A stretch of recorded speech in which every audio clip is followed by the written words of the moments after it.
ನಮಸ್ಕಾರ ಸಮಸ್ತ ಅಕೌಂಟೆನ್ಸಿ ವಿದ್ಯಾರ್ಥಿಗಳೇ, ನಾನು ಶಿವನಂದಿನಿ. ನನ್ನ ಒಂದು ಅಕೌಂಟೆನ್ಸಿ ಕರ್ನಾಟಕ ಕ್ಲಾಸಿಗೆ ನಿಮಗೆಲ್ಲರಿಗೂ ಸ್ವಾಗತವನ್ನು ಕೋರುತ್ತಾ ಇವತ್ತಿನ ಕ್ಲಾಸನ್ನು ನಾವು ಸ್ಟಾರ್ಟ್ ಮಾಡೋಣ. ಹಾಗಾದರೆ ಇವತ್ತಿನ ಕ್ಲಾಸ್ ಯಾವುದಪ್ಪ ಅಂದರೆ accounting for partnership basic concept, fundamental of partnership ಅಂತ ಹೇಳ್ತಾರೆ ಇದಕ್ಕೆ. ಸೊ ಇದರಲ್ಲಿ ಭಾಳ ಇಂಪಾರ್ಟೆಂಟ್ ಟಾಪಿಕ್ಕು. ಇದ್ರ ಬಗ್ಗೆ ನಾವು ಇವತ್ತು ಡೀಟೇಲ್ಸಾಗಿ ಕಳ್ಕೊಂಡ. ಸೊ ಆಲ್ರೆಡಿ ನಾನು ಈಗ ಮೊದಲು ಹಿಂದಿನ ಒಂದು ವಿಡಿಯೋದಲ್ಲಿ ಎಲ್ಲ ನಿಮಗೆ ಏನಪ್ಪ ಅಂದರೆ ನಾನ್ ಪ್ರಾಫಿಟ್ ಆರ್ಗನೈಸೇಷನ್ ಬಗ್ಗೆ ಹೇಳ್ಕೊಟ್ಟಿದ್ದೆ. ಸೊ ಅದೆಲ್ಲ ನೀವು ನೋಡ್ಕೊಳ್ಳಿ. ಸೊ ಇವತ್ತಿನ ಒಂದು ವಿಡಿಯೋನ ನಾನು ಸ್ಟಾರ್ಟ್ ಮಾಡ್ತಾಯಿದ್ದೀನಿ, accounting for partnership basic concept. ಹಾಗಾದರೆ ಬನ್ನಿ, ಹೀಗಂದರೆ ಏನು, ಪಾರ್ಟ್ನರ್ಶಿಪ್ ಅಂದರೆ ಏನು, ಪಾರ್ಟ್ನರ್ಶಿಪ್ಪಲ್ಲಿ ಯಾವ ರೀತಿ ಇರುತ್ತೆ ಎಲ್ಲನೂ ನಾವು ಡೀಟೇಲ್ಸಾಗಿ ಕೇಳೋಣ. ಸೊ ಹಾಗಾದರೆ ನಾವು ಪ್ರತಿ ಸಲ ಏನು ಮಾಡ್ತೀವಪ್ಪ ಅಂದರೆ ಪಾರ್ಟ್ನರ್ಶಿಪ್ನ ಕಲಿಬೇಕಾದ್ರೆ ಅಥವಾ ಯಾವುದೋ ಒಂದು ಅಕೌಂಟಿಂಗ್ನ ಕಲಿಬೇಕಾದ್ರೆ ನಾವು ಇವತ್ತು ಎರಡು ಕಾನ್ಸೆಪ್ಟ್ನ ಮಾಡ್ತೀನಿ. ಒಂದು ಥಿಯರಿ ಕಾನ್ಸೆಪ್ಟ್ ಮತ್ತು ಒಂದು ಪ್ರಾಕ್ಟಿಕಲ್ ಕಾನ್ಸೆಪ್ಟ್. ಸೊ ಈ ರೀತಿ ಒಂದು ಚಾಪ್ಟರ್ ಇರುತ್ತೆ. ಸೊ ಇದರಲ್ಲಿ ನಾವು ಎರಡು ರೀತಿ ಏನು ಮಾಡ್ತೀವಪ್ಪ ಅಂದರೆ ಈ ಒಂದು ಪ್ರಾಬ್ಲಮ್ನ ನಾವು ಅನಲೈಸಿಸ್ ಮಾಡ್ತೀವಿ, ನಿಮಗೆ ಗೊತ್ತಿರಲಿ. ಸೊ ಹಾಗಾದರೆ ಬನ್ನಿ ವಿದ್ಯಾರ್ಥಿಗಳು, ಇದರಲ್ಲಿ ಮತ್ತೆ ನಾನು ಎರಡು ಪಾರ್ಟ್ ಮಾಡ್ತೀನಿ. ಪ್ರತಿ ಸಾರಿ ಹೇಳಿದ್ದೀನಿ, ಸೊ ಎರಡು ರೀತಿ ನಾನು ಬಿಡಿಸ್ತೀನಿ ಅಂತ ಹೇಳಿದ್ದೀನಿ. ಪ್ರತಿ ಸಾರಿ ನಾನು ಪ್ರತಿಯೊಂದು ಚಾಪ್ಟರ್ನ ವಿಡಿಯೋ ಮಾಡಬೇಕಾದ್ರೆ ನಿಮಗೆ ಎರಡು ರೀತಿಯಾಗಿ ನಾನು ಏನು ಮಾಡ್ತೀನಪ್ಪ ಅಂದರೆ ಪ್ರಾಬ್ಲಮ್ನ ಸಾಲ್ವ್ ಮಾಡ್ತೀನಿ. ಒಂದು ಪ್ರಾಬ್ಲಮ್ ಅಲ್ಲ, ಎರಡು ರೀತಿ ಈ ಒಂದು ಚಾಪ್ಟರ್ನ ಕಲ್ಕೊಳ್ತೀವಿ. ಫಸ್ಟ್ ಯಾವುದಪ್ಪ ಅಂದರೆ ಥಿಯರಿ ಕಾನ್ಸೆಪ್ಟ್. ಓಕೆ, ಇನ್ನೊಂದು ಯಾವುದಪ್ಪ ಅಂದರೆ ಪ್ರಾಕ್ಟಿಕಲ್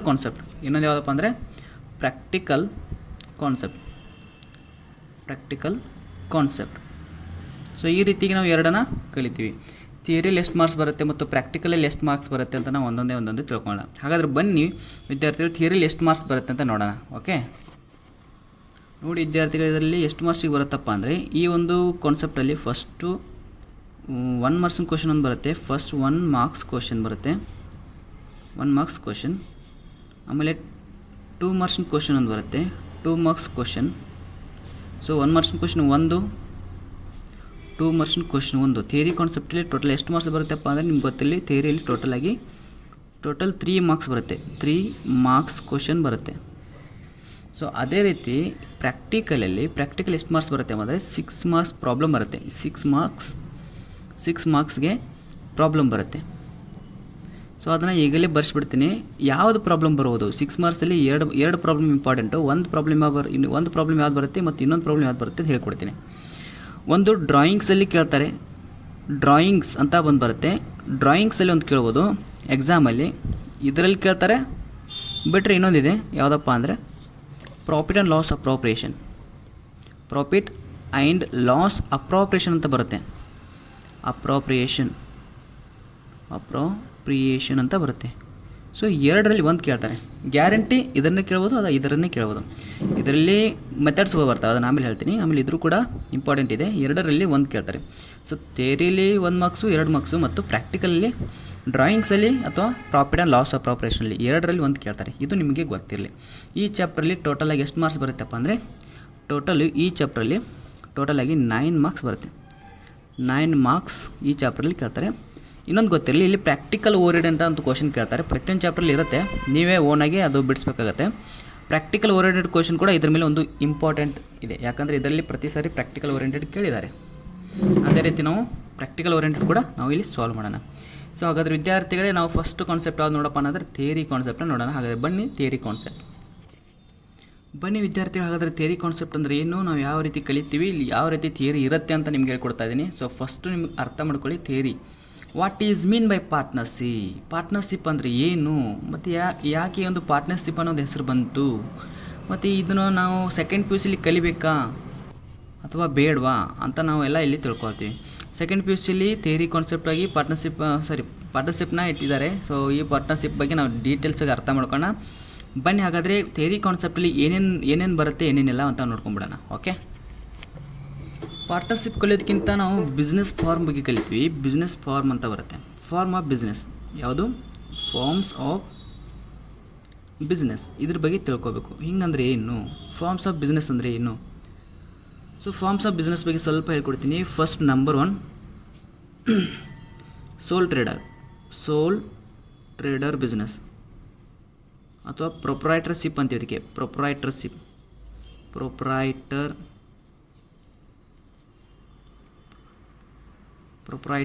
ಅಂತ ಬರುತ್ತೆ. Proprietorship business. ಇನ್ನು ನಂಬರ್ 2 ಪಾರ್ಟ್ನರ್ಶಿಪ್ ಅಂತ ಬರುತ್ತೆ.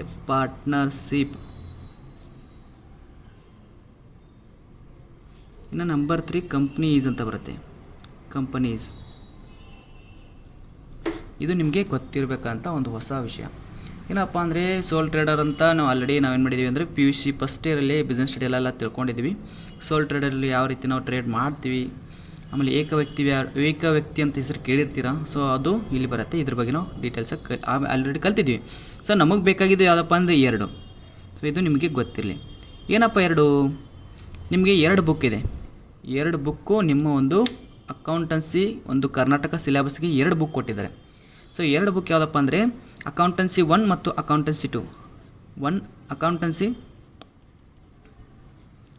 ಆಮೇಲೆ ಅಕೌಂಟೆನ್ಸಿ 2 ಅಂತ ಇದೆ. ಅಕೌಂಟೆನ್ಸಿ 1 ಮತ್ತು ಅಕೌಂಟೆನ್ಸಿ 2 ಅಂತ 2 ಬುಕ್ ಇದೆ. ನೆನಪಿರಲಿ, ಅಕೌಂಟೆನ್ಸಿ 1 ಅಕೌಂಟೆನ್ಸಿ 2 ಅಂತ ಇದೆ. ಇದು ಬ್ಲೂ ಕಲರಲ್ಲಿದೆ.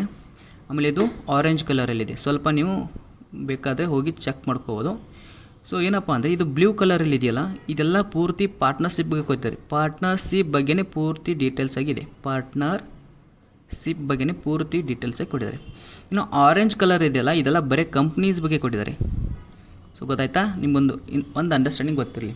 ಅಕೌಂಟೆನ್ಸಿಯಲ್ಲಿ 2 ಕಲರ್ ಬುಕ್ ಇದೆ, ಒಂದು ಬ್ಲೂ ಮತ್ತು ಆರೆಂಜ್. ಫಸ್ಟ್ ಬುಕ್ಕಲ್ಲಿ ಬರೀ ಪಾರ್ಟ್ನರ್ಶಿಪ್ ಕಲಿತೀವಿ.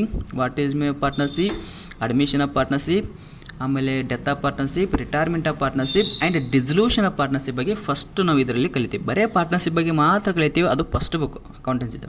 ಇನ್ನು ಸೆಕೆಂಡ್ ಬುಕ್ ಅಂತ ಇದೆ, ಅದರಲ್ಲಿ ಅಕೌಂಟೆನ್ಸಿ ಆರೆಂಜ್ ಕಲರ್ ಇದೆ, ಅದು ಕಂಪ್ನೀಸ್ ಬರುತ್ತೆ. What is my companies, share capital, ಆಮೇಲೆ balance sheet, profit and loss account, ಆಮೇಲೆ ಡಿಬೆಂಚರ್ಸ್ ಬಗ್ಗೆ ಕಲಿತೀವಿ, ಆಮೇಲೆ ರೇಷಿಯೋ ಅನಾಲಿಸಿಸ್ ಬಗ್ಗೆ ಕಲಿತೀವಿ, ಆಮೇಲೆ ಫೈನಾನ್ಷಿಯಲ್ ಸ್ಟೇಟ್ಮೆಂಟ್ ಬಗ್ಗೆ ಕಲಿತೀವಿ, ಕ್ಯಾಶ್ ಫ್ಲೋ ಬಗ್ಗೆ ಕಲಿತೀವಿ. ಇದರೆಲ್ಲ ಎಲ್ಲಿ ಕಲಿತೀವಪ್ಪ ಅಂದರೆ ಅಕೌಂಟೆನ್ಸಿ 2 ಬಗ್ಗೆ ಕಲಿತೀವಿ. ಸೊ ಹಾಗಾದರೆ ಬನ್ನಿ ನಾವು ಯಾವುದು ಫಸ್ಟು ಅಕೌಂಟೆನ್ಸಿ ಬುಕ್ ಬಗ್ಗೆ ಕಲಿತೀವಿ.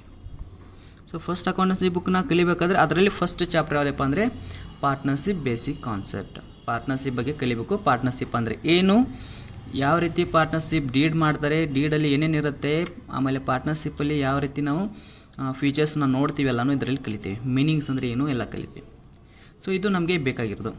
ಸೋಲ್ ಟ್ರೇಡರ್ಸು, ಪಾರ್ಟ್ನರ್ಶಿಪ್ ಮತ್ತು ಕಂಪ್ನೀಸ್ ಅಂತ 3 ಬರುತ್ತೆ. ಪಾರ್ಟ್ನರ್ಶಿಪ್ಪಲ್ಲಿ ಮತ್ತು ಕಂಪ್ನೀಸಲ್ಲಿ ಇದೊಂದು ಬುಕ್ ಇದೆ ನಿಮಗೆ ಚಾಪ್ಟರ್ಗೆ. ಸೊ ಹಾಗಾದರೆ ಬನ್ನಿ ವಿದ್ಯಾರ್ಥಿಗಳು, ನಾವು ಪಾರ್ಟ್ನರ್ಶಿಪ್ ಬಗ್ಗೆ ಡೀಟೇಲ್ಸಾಗಿ ತಿಳ್ಕೊಂಬಿಡೋಣ. ಈ ಚಾಪ್ಟ್ರಲ್ಲಿ 9 ಮಾರ್ಕ್ಸ್ ಇದೆ. ಥಿಯರಿ ಕಾನ್ಸೆಪ್ಟ್ ಬಗ್ಗೆ ನಾನು ಹೇಳಿಕೊಟ್ಟಿದ್ದೀನಿ. ಥಿಯರಿ ಅಂದರೆ ಏನು ಬರುತ್ತೆ ಏನಿಲ್ಲ ಅಂತ ಹೇಳಿಕೊಟ್ಟಿದ್ದೀನಿ. ಓಕೆ. ಸೊ ಹಾಗಾದರೆ ಬನ್ನಿ ಅಕೌಂಟೆನ್ಸಿ ಫಸ್ಟ್ ಬುಕ್ನ ತಿಳ್ಕೊಂಬಿಡೋಣ. ಓಕೆ. ಸೊ ಫಸ್ಟು ಸೋಲ್ ಟ್ರೇಡರ್ ಬಗ್ಗೆ ಒಂದು ಸ್ವಲ್ಪ ಡೀಟೇಲ್ಸ್ ಹೇಳ್ತೀನಿ. ಈ ಸೋಲ್ ಟ್ರೇಡರ್ ಅಂದರೆ ಏನು, ಯಾವ ರೀತಿ ಇರುತ್ತೆ. ಸೊ ನಿಮ್ಗೆ ಗೊತ್ತು, ಒಬ್ಬ ವ್ಯಕ್ತಿ ಇದ್ದ, ಅವನ ಹೆಸರು ರಾಮ್ ಅಂತ. ಒಬ್ಬ ವ್ಯಕ್ತಿ ಇದ್ದ, ಅವನ ಹೆಸರು ರಾಮ್. ಅವನ ಹೆಸರು ರಾಮ್ ಇದ್ದ. ಅವನು ಏನು ಮಾಡಿದಪ್ಪ ಅಂದ್ರೆ ಒಂದು ಐಡಿಯಾ ನೋಡ್ಕೊಂಡ, ಒಂದು ಬಿಸ್ನೆಸ್ ಮಾಡ್ಕೋಬೇಕಂತ ಒಂದು ಐಡಿಯಾ ಬಂತು. ಏನು ಬಂತು ಅವನಿಗೆ? ಏನು ಐಡಿಯಾ ಬಂತು? ಬಿಸ್ನೆಸ್ ಮಾಡ್ಬೇಕಂತ. ಸೊ ಯಾವ ಥರ ಬಿಸ್ನೆಸ್ ಮಾಡಬೇಕು ಅಂತ ವಿಚಾರ ಮಾಡಿದ. ಸೊ ಅವಾಗೇನಾಯ್ತಪ್ಪ ಅಂದರೆ ಅವನ ಹತ್ರ ಓನ್ ಕ್ಯಾಪಿಟಲ್ ಇತ್ತು. ಸೊ ಒಂದು ಬಿಸ್ನೆಸ್ನ ಓಪನ್ ಮಾಡಿದ. ಯಾವುದೋ ಒಂದು ದೊಡ್ಡ ಐರನ್ ಕಂಪ್ನಿನ ಓಪನ್ ಮಾಡಿದ. ಸೊ ಯಾವುದೋ ಒಂದು ಕಂಪ್ನಿದು ಅಥವಾ ಯಾವುದೋ ಟೆಕ್ಸ್ಟೈಲ್ನ ಮಿಲ್ನ ಏನೋ ಓಪನ್ ಮಾಡಿದ. ಸೊ ಅವನು ಓಪನ್ ಮಾಡಬೇಕಾದ್ರೆ ಒಬ್ಬನೇ ಇದ್ದಾನೆ, ರಾಮನ ವ್ಯಕ್ತಿ ಒಬ್ಬನೇ ಇದ್ದಾನೆ. ಐಡಿಯಾ ಬಂತು ಬಿಸ್ನೆಸ್ ಮಾಡ್ಬೇಕಂತ, ಬಿಸ್ನೆಸ್ ಮಾಡೋಕ್ಕೆ ಹೋದ. ಸೊ ಅವನು ಕ್ಯಾಪಿಟಲ್ ಕೂಡ ಹಾಕಬೇಕು. ಫಸ್ಟ್ ಏನು ಮಾಡಬೇಕು? ಕ್ಯಾಪಿಟಲ್, ಬಂಡವಾಳ, ಕ್ಯಾಪಿಟಲ್ನ ಇನ್ವೆಸ್ಟ್ ಮಾಡಬೇಕು. ನಂಬರ್ ಟು ಏನಪ್ಪ ಅಂದರೆ ಇಲ್ಲಿ ಮ್ಯಾನೇಜ್ಮೆಂಟ್, ನಿರ್ವಹಣೆ, ಮ್ಯಾನೇಜ್ಮೆಂಟ್ ಅಂತಾರೆ. ಮ್ಯಾನೇಜ್ಮೆಂಟ್ ಕೂಡ ಒಬ್ಬನೇ ಮಾಡಬೇಕು, ಏಕ ವ್ಯಕ್ತಿ ಅಲ್ವಾ, ಸೊ ಅವನೇ ಎಲ್ಲನೂ ಅಲ್ಲಿ ನೋಡ್ಕೋಬೇಕು. ಇನ್ನು ನಂಬರ್ 3 ರಿಸ್ಕ್ ಅಂತ ಬರುತ್ತೆ. ರಿಸ್ಕ್ ಅಂದ್ರೇನು, ಎಲ್ಲ ರೀತಿಯ ತೊಂದರೆಗಳನ್ನು ಒಬ್ಬನೇ ಅನುಭವಿಸ್ಬೇಕು, ಒಬ್ಬನೇ ಬಂಧದ ರಿಸ್ಕನ್ನ ಎಲ್ಲ ಒಬ್ಬನೇ ಮೇಂಟೈನ್ ಮಾಡಬೇಕು. Number 4 sharing of profit. Sharing ಅಲ್ಲ, ಓನ್ಲಿ ಪ್ರಾಫಿಟ್ ಕೂಡ ಏನಿರುತ್ತೆ, ಸ್ಮಾಲ್ ಸೈಜ್ ಇರುತ್ತೆ. ಎಷ್ಟು ಅವನು ಬಿಸ್ನೆಸ್ ಹಾಕಿರ್ತಾನಲ್ಲ ಅದೇ ರೀತಿ ಪ್ರಾಫಿಟ್ ಕೂಡ ಅವನಿಗೆ ಬರುತ್ತೆ. ಸೊ ಏಕ ವ್ಯಕ್ತಿ ವ್ಯಾಪಾರ, ಒಂದು ಐಡಿಯಾ ಬಂತು ಅವನಿಗೆ ಬಿಸ್ನೆಸ್ ಮಾಡ್ಬೇಕಂತ, ಒಂದು ಬಿಸ್ನೆಸ್ನ ಮಾಡಿದ, ಓನ್ ಕ್ಯಾಪಿಟಲ್ ಹಾಕಿದ, ಓನ್ ಮ್ಯಾನೇಜ್ಮೆಂಟು, ರಿಸ್ಕ್ ಕೂಡ ಜಾಸ್ತಿ ಇರುತ್ತೆ, ಪ್ರಾಫಿಟ್ ಕೂಡ ಕಡಿಮೆ ಬರುತ್ತೆ. ನಂಬರ್ 5 ಏನಪ್ಪ ಅಂದರೆ ಲಿಮಿಟೆಡ್ ಲ್ಯಾಬಿಲಿಟಿ. ಸೊ ಲ್ಯಾಬಿಲಿಟಿ ಕೂಡ ಏನಿರುತ್ತೆ, ಲಿಮಿಟೆಡ್ ಇರುತ್ತೆ ಲ್ಯಾಬಿಲಿಟಿ. ಸೊ ಅವ್ನಿಗೆ ಯಾರೇ ಸಾಲ ಕೊಡಬೇಕಾದ್ರೂ ಹಿಂದೆ ಮುಂದೆ ಯೋಚನೆ ಮಾಡಿಕೊಡ್ತಾರೆ, ಯಾಕಂದರೆ ಒಬ್ಬನೇ ಅಲ್ವಾ ವ್ಯಕ್ತಿ. ಸೊ ಬಿಸ್ನೆಸ್ಸಲ್ಲಿ ಏನಾದರೂ ಲಾಸ್ ಗೀಸ್ ಮಾಡ್ಕೊಂಡ್ರೆ ನಮಗೆ ಅಮೌಂಟ್ ಹೆಂಗೆ ವಾಪಸ್ ಕೊಡ್ತಾನೆ, ಲ್ಯಾಬಿಲಿಟಿ ಮೀನ್ಸ್ ಸಾಲ, ನಮ್ಗೆ ಅಮೌಂಟ್ ಹೆಂಗೆ ಕೊಡ್ತಾನೆ ಅಂತ ಗೊತ್ತಿರಲ್ಲ. ಸೊ ಅದಕ್ಕೆ ಅವನಿಗೆ ಸಾಲ ಕೊಡೋಕ್ಕೆ ಹೆದರ್ತಿರ್ತಾರೆ ಜನ. ಸೊ ಇದು ಗೊತ್ತಿರಲಿ. ಇದು ಸಿಂಗಲ್ ಸೋಲ್ ಟ್ರೇಡರ್ಸ್ ಅಥವಾ ಪ್ರೊಪ್ರೈಟರ್ಶಿಪ್ನ ಇದನ್ನು ಕಲಿತೀವಿ. ಸೊ ಆಲ್ರೆಡಿ ಕಲ್ತಿದ್ದೀವಿ ಇದ್ರ ಬಗ್ಗೆ, ನಿಮಗೆ ಇದೇನು ಬೇಡ ಜಾಸ್ತಿ. ಸೊ ನೆಕ್ಸ್ಟ್ ಹೋಗ್ತೀನಿ. ಹಾಗಾದರೆ ಪಾರ್ಟ್ನರ್ಶಿಪ್ ಅಂದರೆ ಏನು, ಬನ್ನಿ ಹಾಗಾದರೆ ಪಾರ್ಟ್ನರ್ಶಿಪ್ ಬಗ್ಗೆ ತಿಳ್ಕೊಳ್ಳೋಣ.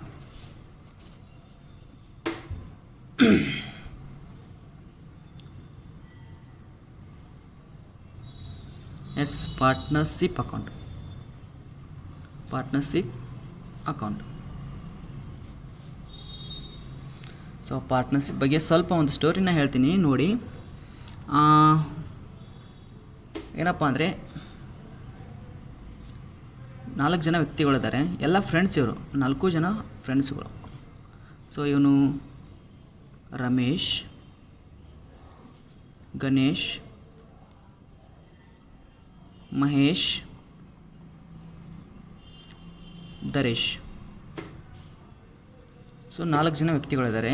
ಫಸ್ಟು ರಮೇಶು, ಗಣೇಶು, ಮಹೇಶು ಮತ್ತು ದರೇಶ್ ಅಂತ 4 ಜನ ವ್ಯಕ್ತಿಗಳಿದ್ದಾರೆ. ಇವರು 4 ಜನ ಫ್ರೆಂಡ್ಸು.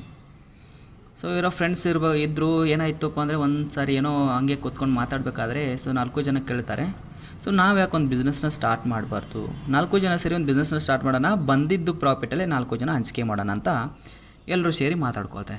ಆಗಲಿ ಅಂತಂದು ಎಲ್ಲರೂ ಬಿಟ್ಟು ಎಲ್ಲರೂ ಏನು ಮಾಡ್ತಾರೆ, ರಮೇಶ್ ಅನ್ನೋನು ಒಂದು 50,000, ಗಣೇಶ್ ಅನ್ನೋನು ಒಂದು 50,000, ಮಹೇಶ್ ಅನ್ನೋನು ಒಂದು 50,000, ಆಮೇಲೆ ದರೇಶ್ ಅನ್ನೋನು ಒಂದು 50,000 ಏನು ಮಾಡ್ತಾನೆ, ಕ್ಯಾಪಿಟಲ್ನ ಇನ್ವೆಸ್ಟ್ ಮಾಡ್ತಾನೆ. ಸೊ ಎಲ್ರದ್ದು 50,000 ಎಲ್ಲ ಸೇರಿಸಿ 2 ಲಕ್ಷ ಆಯಿತು. ಸೊ ಇದನ್ನು ಗೊತ್ತಿರಲಿ. ಸೊ ಈಗೇನಾಯಿತು, ಎಲ್ಲ ಫ್ರೆಂಡ್ಸ್ ಇದ್ದರು, ಎಲ್ಲನೂ ಅಮೌಂಟ್ ಹಾಕಿದ್ರು, ಎಲ್ಲ ರೆಡಿ ಆಯಿತು, ಅಮೌಂಟು 2 ಲಕ್ಷ ಆಯಿತು. ಸೊ ಒಂದು ಬಿಸ್ನೆಸ್ನ ಸ್ಟಾರ್ಟ್ ಮಾಡಿದರು. ಫಸ್ಟ್ ಏನು ಮಾಡ್ತಾರೆ, ಬಿಸ್ನೆಸ್ನ ಸ್ಟಾರ್ಟ್ ಮಾಡೋದಕ್ಕಿಂತ ಒಂದು ಲ್ಯಾಂಡ್ ಅನ್ನೋದು ಚೆಕ್ ಮಾಡ್ತಾರೆ, ಲ್ಯಾಂಡ್. ಸೊ ಲ್ಯಾಂಡನ್ನು ಕೂಡ ತೊಗೊಂಡ್ರು. ಸೊ ಒಂದು ಬಿಸ್ನೆಸ್ನ ಕೂಡ ಅಲ್ಲಿ ಏನು ಮಾಡಿದರು, ಒಂದು ಬಿಸ್ನೆಸ್ನ ಎಸ್ಟಾಬ್ಲಿಷ್ಮೆಂಟ್ ಮಾಡಿದರು. ಓಕೆ,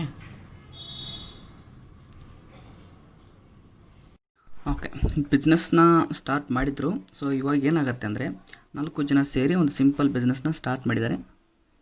ಓಕೆ, ಈ ರೀತಿ ಒಂದು ಬಿಸ್ನೆಸ್ನ ನಾವು ಮಾಡ್ತೀವಿ. ಸೊ ಇವಾಗ ಏನಾಗುತ್ತೆ ಅಂದರೆ 4 ಜನ ಸೇರಿ ಸಿಂಪಲಾಗಿ ಒಂದು ಬಿಸ್ನೆಸ್ನ ಸ್ಟಾರ್ಟ್ ಮಾಡಿಕೊಂಡು, ಆಮೇಲೆ ಅಲ್ಲಿ ಎಲ್ಲ ಕೆಲಸಗಳನ್ನ ನಿರ್ವಹಣೆ ಮಾಡಿಕೊಂಡು, ಮ್ಯಾನೇಜ್ಮೆಂಟ್ ಮಾಡಿಕೊಂಡು, ಎಲ್ಲ ಕೆಲಸನೂ ತಾವೇ ಮಾಡ್ಕೊತಿರ್ತಾರೆ. ಸೊ ಸಡನ್ನಾಗಿ ಏನಾಗುತ್ತೆ, ಬಿಸ್ನೆಸ್ ಕೂಡ ಏನಾಗುತ್ತೆ, ಗ್ರೌತ್ ಆಗುತ್ತೆ, ಚೆನ್ನಾಗಿ ಬೆಳ್ಕೊತ ಹೋಗುತ್ತೆ. ಸೊ ಎಲ್ಲನೂ ಕರೆಕ್ಟಾಗಿ ಹೋಗ್ತಾ ಇರುತ್ತೆ. ಸೊ ಇಲ್ಲಿ ನೋಡಿ, ಮೊದಲಿಂದು ಪ್ರಾಪರ್ಟಿಶಿಪ್ ಮತ್ತು ಈಗಿನ ಒಂದು ಪಾರ್ಟ್ನರ್ಶಿಪ್ಗೆ ಏನು ಡಿಫ್ರೆನ್ಸ್ ಅಂತ ಹೇಳ್ತೀನಿ. ಪಾರ್ಟ್ನರ್ಶಿಪ್ ಮಾಡೋದ್ರಿಂದ ಏನು ಅಡ್ವಾಂಟೇಜಸ್ ಆಗುತ್ತೆ, what is the advantages. So first advantages ಏನಪ್ಪ ಅಂದರೆ, ಅಡ್ವಾಂಟೇಜಸ್ ನಂಬರ್ 1 ಅಡ್ವಾಂಟೇಜಸ್ ಏನೇನಾಗುತ್ತೆ. ಸೊ ನಂಬರ್ 1 ಏನು ಅಡ್ವಾಂಟೇಜಸ್ ಆಗುತ್ತೆ ಅಂದರೆ, ಕ್ಯಾಪಿಟಲ್ ಮೊದಲಿಗಿಂತ ಇನ್ಕ್ರೀಸ್ ಆಗುತ್ತೆ. ಕ್ಯಾಪಿಟಲ್ ಏನಾಗುತ್ತೆ, ಮೊದಲಿಗಿಂತ ಇನ್ಕ್ರೀಸ್ ಆಗುತ್ತೆ. ಮೊದಲು ಕ್ಯಾಪಿಟಲ್ಲು ಸ್ಮಾಲ್ ಸೈಜ್ ಇತ್ತು, ಈಗ 4 ಜನ ಹಾಕಿ ಒಂದು ಒಂದು ಬಿಸ್ನೆಸ್ನ ಸ್ಟಾರ್ಟ್ ಮಾಡೋದ್ರಿಂದ ಕ್ಯಾಪಿಟಲ್ ಏನಾಗುತ್ತೆ, ಇನ್ಕ್ರೀಸ್ ಆಗುತ್ತೆ. ನಿಮ್ಗೆ ಗೊತ್ತು, ಕ್ಯಾಪಿಟಲ್ ಏನಾಯಿತು, ಇನ್ಕ್ರೀಸ್ ಆಯಿತು. ನಂಬರ್ 2 ಮತ್ತೆ ಏನಾಗ್ಬೋದು, ಮ್ಯಾನೇಜ್ಮೆಂಟ್ ಏನಾಯಿತು, ಇನ್ಕ್ರೀಸ್ ಆಯಿತಾ ಡಿಕ್ರೀಸ್ ಆಯಿತಾ, ಮ್ಯಾನೇಜ್ಮೆಂಟ್ ಕೂಡ ಏನಾಯಿತು, ಇನ್ಕ್ರೀಸ್ ಆಯಿತು.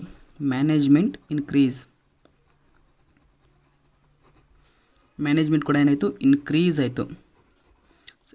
ನಂಬರ್ 3 ರಿಸ್ಕ್ ಏನಾಯಿತು, ರಿಸ್ಕ್ ಅಂತ ಬರ್ಸಿದ್ದೆ ನಾನು ಸೋಲ್ ಪ್ರೊಪ್ರೈಟರ್ಶಿಪ್ಪಲ್ಲಿ.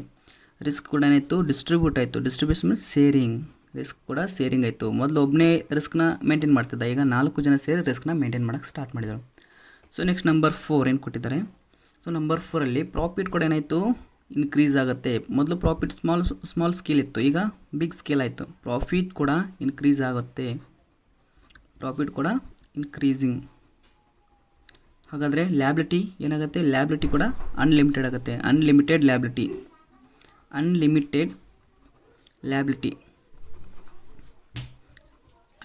ಲ್ಯಾಬಿಲಿಟೀಸ್ ಕೂಡ ಆಗುತ್ತೆ. ಸೊ ಇದು ನಿಮಗೆ ಗೊತ್ತಿರಲಿ. ಸೊ ಇದರಿಂದ ಇನ್ನೂ ಭಾಳ ಅಡ್ವಾಂಟೇಜಸ್ ಇದೆ. ಎಲ್ಲರೂ ಸೇರಿ ಒಟ್ಟಾಗಿ ಕೆಲಸ ಮಾಡೋದಕ್ಕಿಂತನೂ, ಸರಿ ಒಬ್ಬನೇ ವ್ಯಕ್ತಿ ಕೆಲಸ ಮಾಡೋದಕ್ಕಿಂತನೂ ಒಟ್ಟಾರೆ ಸೇರಿ ಎಲ್ಲ ಕೆಲಸ ಮಾಡ್ತಾರಲ್ಲ, ಅದು ಒಂದು ಸ್ವಲ್ಪ ಕೆಲಸ ಬೇಗ ಆಗುತ್ತೆ. ಒಂದು ಮನೇನ ಕಟ್ಟಬೇಕಾದ್ರೆ ಒಬ್ಬನೇ ವ್ಯಕ್ತಿ ಕಟ್ಟಿದರೆ ಆಗಲ್ಲ. ಸೊ ಅದನ್ನು ಒಂದು 10 ಜನ ಸೇರಿ, ಎಲ್ಲರೂ ಸೇರಿ ಒಂದು ಮನೇನ ಕಟ್ಟರೆ ಬೇಗ ಮುಗಿದ್ಬಿಡುತ್ತೆ. ಸೊ ಅದಕ್ಕೆ ಹೇಳೋದು ಪಾರ್ಟ್ನರ್ಶಿಪ್ಪಿಂದ ಭಾಳ ಲಾಭ ಇದೆ. ಸೊ ಎಲ್ಲ ಆಯಿತು, ಎಲ್ಲ ಕರೆಕ್ಟಾಗಿ ಬಿಸ್ನೆಸ್ನ ನಡ್ಸ್ಕೊಂಡು ಬಂದರು. 1 ವರ್ಷ ಆಯಿತು. ಸೊ ಯಾವಾಗ ಮಾಡಿದ್ದಾರೆ ತಿಳ್ಕೊಳ್ಳಿ. ಈ ಬಿಸ್ನೆಸ್ನ ಸ್ಟಾರ್ಟ್ ಯಾವಾಗ ಮಾಡಿದ್ದಾರೆ ಅಂದರೆ 2015ರಲ್ಲಿ ಸ್ಟಾರ್ಟ್ ಮಾಡಿದ್ದಾರೆ. 2015 ಸ್ಟಾರ್ಟ್ ಆಯಿತು, 2016 ಆಯಿತು. ಸೊ ನೆಕ್ಸ್ಟ್ 2016 ಬಂತು, ನೆಕ್ಸ್ಟ್ 2017 ಆಯಿತು, ನೆಕ್ಸ್ಟ್ 2018 ಕಂಪ್ಲೀಟ್ ಆಯಿತು. 2019ರಲ್ಲಿ ಕೆಲವೊಂದಿಷ್ಟು ಕನ್ಫ್ಲಿಕ್ಟ್ ಸ್ಟಾರ್ಟ್ ಆಯಿತು.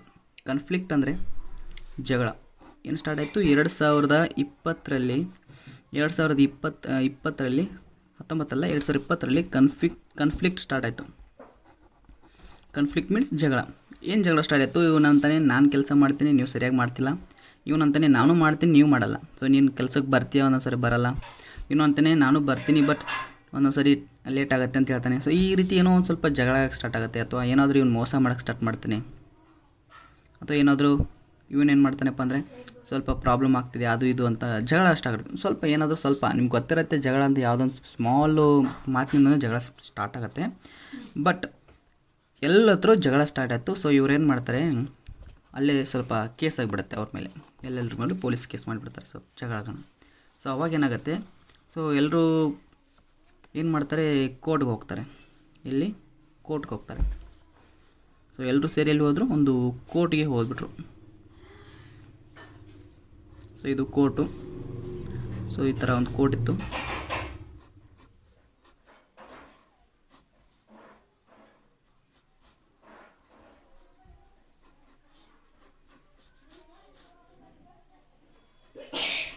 ಸೊ ಕೋರ್ಟ್ಗೆ ಹೋದ್ರು, ಇದೊಂದು ಕೋರ್ಟು. ಸೊ ಕೋರ್ಟಲ್ಲಿ ಯಾರು ಇರ್ತಾರೆ ನಿಮ್ಗೆ ಗೊತ್ತು, ಲಾಯರ್ಸು, ಆಮೇಲೆ ಜಡ್ಜು ಎಲ್ಲರೂ ಇರ್ತಾರೆ.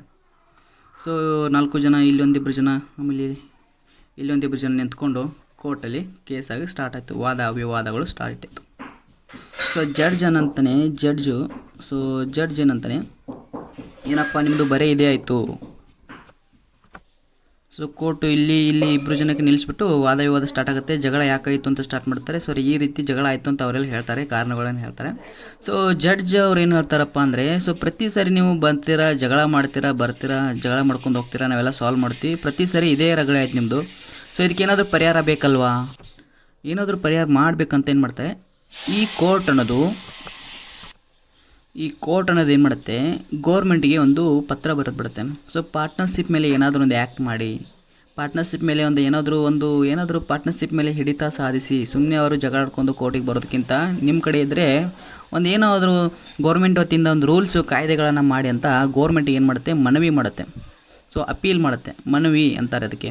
ಸೊ ಮನವಿ ಮಾಡಿದಾಗ ಇಲ್ಲಿ ಗೋರ್ಮೆಂಟ್ ಇರುತ್ತೆ, ಏನಿರುತ್ತೆ, ಇದು ಗೋರ್ಮೆಂಟ್. ಸೊ ಗೋರ್ಮೆಂಟ್ ಅವ್ರು ಏನು ಮಾಡ್ತಾರೆ, ಇದನ್ನೆಲ್ಲ ನೋಡಿಕೊಂಡು ಏನು ಮಾಡ್ತಾರೆ, ಗೋರ್ಮೆಂಟ್ ಅವರು ಒಂದು ರೂಲ್ಸು ಮತ್ತು ರೆಗ್ಯುಲೇಷನ್ ಮಾಡೋಕ್ಕೆ ಸ್ಟಾರ್ಟ್ ಮಾಡ್ತಾರೆ. ಸೊ ಆ ರೂಲ್ಸು ರೆಗ್ಯುಲೇಷನ್ ಯಾವುದಪ್ಪ ಅಂದರೆ, ಅದಕ್ಕೆ ರೂಲ್ಸ್ ಅಂತಾರೆ, ಅಥವಾ ಅದಕ್ಕೆ ಲಾ ಅಂತಾರೆ, ಅಥವಾ ಆ್ಯಕ್ಟ್ ಅಂತಾರೆ, ಅಥವಾ ಇನ್ನೊಂದು ಕೋಡ್ ಅಂತಾರೆ. ಸೊ ಎಲ್ಲ ಒಂದೇ, ರೂಲ್ಸು, ಲಾ, ಆ್ಯಕ್ಟು, ಕೋಡು ಎಲ್ಲ ಒಂದೇ. ಸೊ ಏನು ರೂಲ್ಸ್ ಮಾಡ್ತಾರೆ, ಪಾರ್ಟ್ನರ್ಶಿಪ್ ಆ್ಯಕ್ಟ್ಗಳನ್ನ ಮಾಡ್ತಾರೆ. ಪಾರ್ಟ್ನರ್ಶಿಪ್ ಆ್ಯಕ್ಟ್ಗಳನ್ನ ಮಾಡ್ತಾರೆ, ಪಾರ್ಟ್ನರ್ಶಿಪ್ ಆ್ಯಕ್ಟ್. ಸೊ ಹಾಗಾದರೆ ಆ ಪಾರ್ಟ್ನರ್ಶಿಪ್ ಆ್ಯಕ್ಟ್ ಯಾವುದಪ್ಪ ಅಂದರೆ section 4 Indian partnership act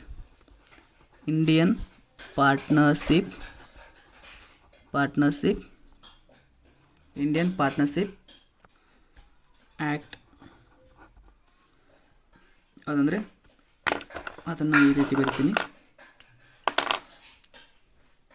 1932. So ಇದು ನಿಮಗೆ ಗೊತ್ತಿರಲಿ. ಇಂಡಿಯನ್ ಪಾರ್ಟ್ನರ್ಶಿಪ್ ಆ್ಯಕ್ಟು 1932 ಪ್ರಕಾರ ಯಾವುದೇ ವ್ಯಕ್ತಿ ಒಂದು ಬಿಸ್ನೆಸ್ನ ಸ್ಟಾರ್ಟ್ ಮಾಡಬೇಕಾದ್ರೆ ಈ ಒಂದು ಆ್ಯಕ್ಟ್ ಪ್ರಕಾರ ಅವರು ರಿಜಿಸ್ಟ್ರೇಷನ್ ಮಾಡಬೇಕು. ಅಲ್ಲಿ ಒಂದು ಏನು ಬರುತ್ತೆ, ಪಾರ್ಟ್ನರ್ಶಿಪ್ ಡೀಡ್ ಅಂತ ಬರುತ್ತೆ. ಆ ಪಾರ್ಟ್ನರ್ಶಿಪ್ ಡೀಡಲ್ಲಿ ತಮ್ಮ ಎಲ್ಲ ಇನ್ಫಾರ್ಮೇಷನ್ ಬರೀಬೇಕು. ಏನೇನು ಮಾಡ್ತೀವಲ್ಲ ಅದನ್ನೆಲ್ಲ ನಾವು ಇಲ್ಲಿ ಮೆನ್ಷನ್ ಮಾಡಬೇಕು ಅಂತ ಹೇಳುತ್ತೆ. ಸೊ ಇದು ಯಾವಾಗ, ಇದು ಹಳೆ ಕಾಲದ ಪದ್ಧತಿ ಇತ್ತು. ಸೊ ಈ ರೀತಿ ಬಂದು ಕೋರ್ಟಿಗೆ ಬಂದು ಎಲ್ಲ ರೆಡಿ ಮಾಡ್ಕೊಂಡ್ರು. ಅವಾಗ ಏನು ಮಾಡಿದರು, ಹಳೆ ಕಾಲದಲ್ಲಿ 1932 ಪ್ರಕಾರ ಏನು ಮಾಡಿದ್ರಪ್ಪ ಅಂದರೆ, ಒಂದು ಕೋರ್ಟಿಗೆ ಹೋಗಿಬಿಟ್ಟು ಕೋರ್ಟ್ ಅವ್ರು ಏನು ಮಾಡಿದರು, ಕೋರ್ಟಿಗೆ ಹೋಗಿ ಗೌರ್ಮೆಂಟ್ ಅವ್ರು ಅಪೀಲ್ ಮಾಡಿದಾಗ ಕೋರ್ಟ್ ಅವರು ಗೌರ್ಮೆಂಟ್ಗೆ ಅಪೀಲ್ ಮಾಡಿದಾಗ ಗೌರ್ಮೆಂಟ್ ಅವರು ಈ ರೀತಿ ಒಂದು ರೂಲ್ಸ್ ಮಾಡಿದರು. ಇನ್ನು ಯಾವುದೇ ಒಂದು ಫರ್ಮ್ ಸ್ಟಾರ್ಟ್ ಆಗಬೇಕಾದ್ರೆ ಈ ಆ್ಯಕ್ಟ್ ಪ್ರಕಾರನೇ ಸ್ಟಾರ್ಟ್ ಆಗಬೇಕು. ಸೊ ಇಲ್ಲಿ ಏನು ಮಾಡ್ತಾರೆ, ಒಂದು ಡೀಡ್ನ ಮಾಡ್ತಾರೆ, ಪಾರ್ಟ್ನರ್ಶಿಪ್ ಡೀಡ್ನ ಮಾಡ್ತಾರೆ. ಏನು ಮಾಡ್ತಾರೆ, ಪಾರ್ಟ್ನರ್ಶಿಪ್ ಡೀಡ್ನ ಮಾಡ್ತಾರೆ.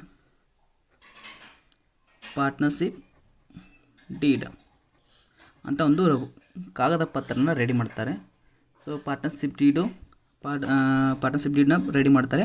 ಸೊ ಇಲ್ಲಿ ಬಾಂಡ್ ಥರ ಇರುತ್ತೆ. ಇಲ್ಲಿ ಬಾಂಡು ₹100 ಇರ್ಬೋದು, ಯಾವ ರೀತಿ ಇರ್ಬೋದು. ಇಲ್ಲಿ ಅವರ ಹೆಸರುಗಳು, ವಿಳಾಸಗಳು, ಅಡ್ರೆಸ್ಸು, ಆಮೇಲೆ ಅವರ ಫ್ಯಾಮಿಲಿ ಡೀಟೇಲ್ಸು, ಎಷ್ಟು ವರ್ಷ ನಾವು ಈ ಪಾರ್ಟ್ನರ್ಶಿಪ್ಪನ್ನು ನಡೆಸ್ತೀವಿ, ಎಷ್ಟು ಅಮೌಂಟ್ನ ಹಾಕಿದ್ದೀವಿ, ಯಾರ್ಯಾರು ಪಾರ್ಟ್ನರ್ಸ್ ಇದ್ದಾರೆ, ಎಲ್ಲರೂ ಸಹಿ ಮಾಡಿಕೊಂಡು ಎಲ್ಲ ಟೋಟಲಾಗಿ ಕೊನೆಗೆ ಸಹಿ ಮಾಡಿಕೊಂಡು ಗೌರ್ಮೆಂಟ್ ವತಿಯಿಂದ ಕೋರ್ಟ್ ವತಿಯಿಂದ ಸೀಲು ಸಿಗ್ನೇಚರ್ ಎಲ್ಲ ಮಾಡಿ ಲಾಯರ್ ಎಲ್ಲ ಮಾಡಿಕೊಂಡು ಈ ರೀತಿ ಒಂದು ಡೀಡ್ನ ರೆಡಿ ಮಾಡ್ತಾರೆ. ಈ ಡೀಡ್ ಪ್ರಕಾರ ಏನಾಗುತ್ತೆ, ಬಿಸ್ನೆಸ್ ಕಂಟಿನ್ಯೂ ಆಗುತ್ತೆ, ರನ್ ಆಗುತ್ತೆ. ಒಂದೇಳಿ ಡೀಡ್ ಇರಲಿಲ್ಲ ಅಂದರೆ ಮುಂದೆ ಏನಾದರೂ ಪ್ರಾಬ್ಲಮ್ ಆದರೆ ನೀವೇ ಹೊಣೆದಾರರು. ಸೊ ನೆನಪಿರಲಿ, ಈ ಒಂದು ಡೀಡು ಬರವಣಿಗೆ ಮುಖಾಂತರನೂ ಆಗ್ಬೋದು, it is a oral or written. It is a oral or written. ಬಾಯಿ ಮುಖಾಂತರನೂ ನಾವು ಡೀಡ್ ಮಾಡ್ತೀವಿ, ಇದೇನು ಕಂಪಲ್ಸರಿ ಇಲ್ಲ, ಕೋರ್ಟ್ ಮಾಡು ಅಂತ ಹೇಳಿಲ್ಲ, ಬಟ್ ಆ್ಯಕ್ಟ್ ಪ್ರಕಾರ ಹೋಗ್ಬೇಕಷ್ಟೇ. Deed is a not compulsory, it is not compulsory. ಇದು ಓರಲ್ ಆಗಿರೋದು, ರಿಟರ್ನ್ ಆಗಿರೋದು, ಅವ್ರ ಮುಖಾಂತರ. ಓರಲ್ ಅಂದರೆ ಬಾಯಿ ಮುಖಾಂತರನೂ ಆಗಿರೋದು ಮತ್ತು ರಿಟರ್ನ್ ಮುಖಾಂತರನೂ ಆಗಿರೋದು, ಇದು ಡೀಡು. ಇದು ನಿಮಗೆ ಗೊತ್ತಿರಲಿ, ಗೊತ್ತಾಯ್ತಲ್ಲ. ಈ ರೀತಿ ಏನಾಗುತ್ತಪ್ಪ ಅಂದರೆ ಪಾರ್ಟ್ನರ್ಶಿಪ್ ಆಗುತ್ತೆ. ಹಾಗಾದರೆ what is the features of partnership deed? Features ಏನು, ಲಕ್ಷಣಗಳು? ಸೊ ಇಲ್ಲಿ ಪಾರ್ಟ್ನರ್ಶಿಪ್ ಮಾಡಬೇಕಾದ್ರೆ ಒಬ್ಬನೇ ಅನ್ಕೋ ಆಗಲ್ಲ, ಇಬ್ಬರು ಜನಕ್ಕೂ, ಕಮ್ಮಿ ಅಂದ್ರೂ ಇಬ್ಬರು ಜನ ಬೇಕು, ಬೇಕು. ಆಮೇಲೆ ಬ್ಯಾಂಕಿಂಗ್ ಸೆಕ್ಷನ್ ಆದರೆ ಎಷ್ಟು ಜನ ಬೇಕು, ಇಲ್ಲಿ ಆ್ಯಕ್ಟಲ್ಲಿ ಹೇಳಿರ್ತಾರೆ, ಆ್ಯಕ್ಟ್ ಇದೆಯಲ್ಲ, ಆ್ಯಕ್ಟಲ್ಲಿ ಹೇಳ್ತಾರೆ. ಪಾರ್ಟ್ನರ್ಶಿಪ್ ಮಾಡಬೇಕಾದ್ರೆ ಬ್ಯಾಂಕಿಂಗಲ್ಲಿ ಮಿನಿಮಮ್ ಎಷ್ಟಪ್ಪ ಅಂದರೆ, ಮಿನಿಮಮ್ ಪಾರ್ಟ್ನರ್ಸ್ ಎಷ್ಟಂದರೆ 2. ಇಲ್ಲಿ ಮ್ಯಾಕ್ಸಿಮಮ್ಮಲ್ಲಿ 2 ರೀತಿ ಬರುತ್ತೆ, number A and number B. Banking ಸೆಕ್ಷನಲ್ಲಿ 10 ಬರುತ್ತೆ, ಅದರ್ ಸೆಕ್ಷನಲ್ಲಿ 50 ಬರುತ್ತೆ. ಇದು ನಿಮಗೆ ಎಕ್ಸಾಮಿಗೆ ಬರುತ್ತೆ, 1 ಮಾರ್ಕ್ಸ್ ಕೊಟ್ಟಿನಿ. What is the maximum number of banking section ಅಂತ ಕೇಳ್ತಾರೆ, ಅಥವಾ ಮಿನಿಮಮ್ ನಂಬರ್ ಆಫ್ ಪಾರ್ಟ್ನರ್ಸ್ ಅಂತ ಕೇಳಿಬಿಟ್ಟು ಎಕ್ಸಾಮಲ್ಲಿ ಕೇಳಿದರೆ ಅದು 2 ಅಂತ ಬರೀರಿ. ಅದರ್ ಸೆಕ್ಷನಲ್ಲಿ ಅಂದರೆ 50 ಅಂತ ಬರೀರಿ. ಇಷ್ಟು ನಿಮಗೆ ಗೊತ್ತಿರಲಿ. ಇದು ಮಿನಿಮಮ್ ಮ್ಯಾಕ್ಸಿಮಮ್ ಅಂತ ಆಯಿತು. ಇಲ್ಲಿ ಏನಿರುತ್ತಪ್ಪ ಅಂದರೆ ನೆಕ್ಸ್ಟು ಇದರಲ್ಲಿ ಮತ್ತೆ ಫೀಚರ್ಸ್ ಏನಿರ್ಬೋದು. ಸೊ ಫೀಚರ್ಸ್ ಏನಿರುತ್ತಪ್ಪ ಅಂದರೆ ಇಲ್ಲಿ ನೆಕ್ಸ್ಟ್ ಫ್ಯೂಚರ್ ಬರುತ್ತೆ ಯಾವುದಪ್ಪ ಅಂದರೆ, ಇಲ್ಲಿ ಒಂದು ಅಗ್ರಿಮೆಂಟ್ ಇರುತ್ತೆ. ನಾನು ಹೇಳಿದ್ನಲ್ಲ, ಅಗ್ರಿಮೆಂಟ್ ಮಾಡಿರ್ತೀವಿ, ಡೀಡ್ ಪ್ರಕಾರ ಅಗ್ರಿಮೆಂಟ್ ಮಾಡ್ಕೊಂಡಿರ್ತೀವಿ, ಇದಕ್ಕೆ ಅಗ್ರಿಮೆಂಟ್ ಅಂತೀವಿ. ಸೊ ಮತ್ತೆ ಏನಿರ್ಬೋದು, ಲಾಫುಲ್ ಬಿಸ್ನೆಸ್. ಇದೊಂದು ಲಾಫುಲ್ ಬಿಸ್ನೆಸ್, ಕೋರ್ಟ್ ಮುಖಾಂತರ ನಡೆಯುವಂಥ ಒಂದು ಬಿಸ್ನೆಸ್. ಕೋರ್ಟು ಕಚೇರಿ ಇರಬೇಕು ಇಲ್ಲಿ ಈ ಬಿಸ್ನೆಸ್ಸಲ್ಲಿ, ಯಾಕಂದರೆ ಕೋರ್ಟ್ ಪ್ರಕಾರ ಒಂದು ಆ್ಯಕ್ಟ್ ಮಾಡಿದರೆ ಆ ಆ್ಯಕ್ಟ್ ಪ್ರಕಾರ ಇಲ್ಲಿ ನಡ್ಕೊತ ಹೋಗಬೇಕು. ಓಕೆ, ನೆಕ್ಸ್ಟ್ ಏನಾದಪ್ಪ ಅಂದರೆ ಮ್ಯೂಚುವಲ್ ಏಜೆನ್ಸಿ. ಇಲ್ಲಿ ಅಂಡರ್ಸ್ಟ್ಯಾಂಡಿಂಗ್ ಇರಬೇಕು. ಪ್ರತಿಯೊಬ್ಬರು ಏನು ಮಾಡಬೇಕಪ್ಪ ಅಂದರೆ, ಒಬ್ಬರು ಬರದೇ ಇರಲಿ, ಪ್ರತಿಯೊಬ್ಬರು ಅವ್ರವ್ರ ಅಂಡರ್ಸ್ಟ್ಯಾಂಡಿಂಗ್ ಮುಖಾಂತರ ಅವರು ಕೆಲಸ ಮಾಡಲೇಬೇಕು. ಇದು ಒಂದು ಕೋರ್ಟ್ದ ಆರ್ಡರ್ ಪ್ರಕಾರ.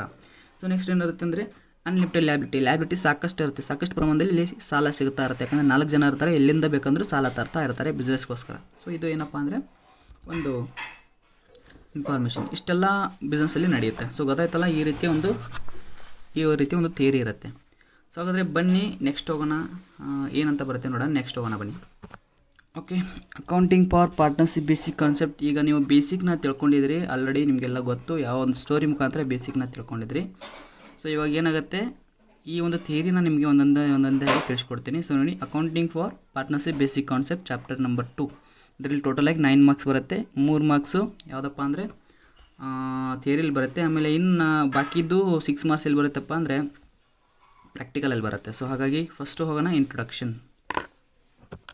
ಹಾಗಾದರೆ ಬನ್ನಿ ಇಂಟ್ರೊಡಕ್ಷನ್ ನೋಡ್ಕೊಂಡು ಬಿಡೋಣ. The expansion of business needs more capital better and specialized skill, more person with ownership interest to manage the different activities of the business. These limitation of sole trading are removed by formation of the partnership, which consists of more than one owner who contributes capital, skill and administrative ability to run the comparatively large size of business. So ಏನಂತ ಕೊಟ್ಟಿದ್ದಾರೆ ಒಂದೊಂದೇ ತಿಳ್ಕೊಂಡ್ಬಿಡೋಣ, ಒಂದೊಂದೇ ಲೈನ್ನ ಓದ್ಕೊಂತ ಹೋಗಿ ನಿಮ್ಗೆ ಅರ್ಥ ಆಗುತ್ತೆ. The expansion of ಬಿಸ್ನೆಸ್ಸನ್ನು ದೊಡ್ಡ ಪ್ರಮಾಣದ ಮಾಡೋಕ್ಕಾಗಿ ಏನು ಮಾಡ್ತಾರಪ್ಪ ಅಂದರೆ ನೀಡ್ಸ್ ಮೋರ್ ಕ್ಯಾಪಿಟಲ್. ಅವ್ರಿಗೆ ಏನು ಬೇಕು, ದೊಡ್ಡ ಪ್ರಮಾಣ ಒಂದು ಬಿಸ್ನೆಸ್ ಮಾಡಬೇಕಾದ್ರೆ ನೀಡ್ಸ್ ಮೋರ್ ಕ್ಯಾಪಿಟಲ್, ಜಾಸ್ತಿ ಪ್ರಮಾಣದ ಕ್ಯಾಪಿಟಲ್ ಬೇಕು. ಒಂದು ಬೆಟರ್ ಆ್ಯಂಡ್ ಸ್ಪೆಷಲೈಸ್ಡ್ ಸ್ಕಿಲ್ ಜಾಸ್ತಿ ಇರುವಂಥ ಒಬ್ಬ ವ್ಯಕ್ತಿಗಳು ಬೇಕು. ಒಂದು ಸ್ಕಿಲ್ಲಲ್ಲಿ ಒಬ್ಬನೇ ವ್ಯಕ್ತಿ ಇದ್ದಂದರೆ ಐಡಿಯಾಗಳು ಒಬ್ಬನೇ ವ್ಯಕ್ತಿಯಿಂದ ಬರುತ್ತೆ. ಸೊ 4-5 ಜನ ಇದ್ದರೆ ಅವರಿಂದ ಐಡಿಯಾಗಳು ಬರುತ್ತೆ. More person with ownership interest, more person ಬೇಕು, ವ್ಯಕ್ತಿಗಳು ಬೇಕು, ಅವರಿಗೆ ಏನಿರಬೇಕು, ಓನರ್ಶಿಪ್ ಇಂಟ್ರೆಸ್ಟ್ ಇರಬೇಕು. ಓನರ್ಶಿಪ್ ಮಾಡ್ತೀನಿ, ನಾನು ಬಿಸ್ನೆಸ್ ಮಾಡ್ತೀನಿ ಅನ್ನೋ ಇಂಟ್ರೆಸ್ಟ್ ಇದ್ದರೆ ಅಲ್ಲಿ ಅವರಿಗೆ ಒಂದು ಪಾರ್ಟ್ನರ್ಶಿಪ್ಪಲ್ಲಿ ಏನಪ್ಪ ಅಂದರೆ ಒಂದು ಇಂಟ್ರೆಸ್ಟ್ ಇದ್ದರೆ ಅವರು ಇಲ್ಲಿ ಜಾಯ್ನ್ ಆಗ್ಬೋದು. To manage the different activities, ಎಲ್ಲ ಆ್ಯಕ್ಟಿವಿಟಿನ ಮ್ಯಾನೇಜ್ ಮಾಡೋಕ್ಕೆ ಅವರಿಗೆ ಧೈರ್ಯ ಇರಬೇಕು. ನಾನು ಬಿಸ್ನೆಸ್ ಮಾಡ್ತೀನಿ ಅಂದರೆ ಇಲ್ಲಿ ಒಂದು ರಿಸ್ಕ್ನ ಮೇಂಟೈನ್ ಮಾಡುವಂಥ ಆ್ಯಕ್ಟಿವಿಟೀಸ್ ಇರಬೇಕು. These limitation of sole trading, ಈ ಒಂದು ಲಿಮಿಟೇಷನ್ ಎಲ್ಲಿತ್ತಪ್ಪ ಅಂದರೆ ಸೋಲ್ ಟ್ರೇಡಿಂಗಲ್ಲಿತ್ತು. ಸೋಲ್ ಟ್ರೇಡಿಂಗಲ್ಲಿ ಒಬ್ಬನೇ ವ್ಯಕ್ತಿ ಇದ್ದ, ರಿಸ್ಕ್ ಜಾಸ್ತಿ ಇತ್ತು, ಎಲ್ಲ ವರ್ಕ್ನ ಒಬ್ಬನೇ ಮಾಡೋದಕ್ಕೆ ಅವನಿಗೆ ಸಾಕಾಗ್ಬಿಡ್ತಿತ್ತು.